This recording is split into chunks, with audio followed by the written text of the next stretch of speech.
When we look at modern man, we have to face the fact that modern man suffers from a kind of poverty of the spirit,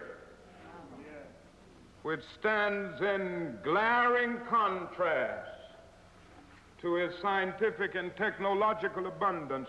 We've learned to fly the air like birds. We've learned to swim the seas like fish. And yet we haven't learned to walk the earth as brothers and sisters.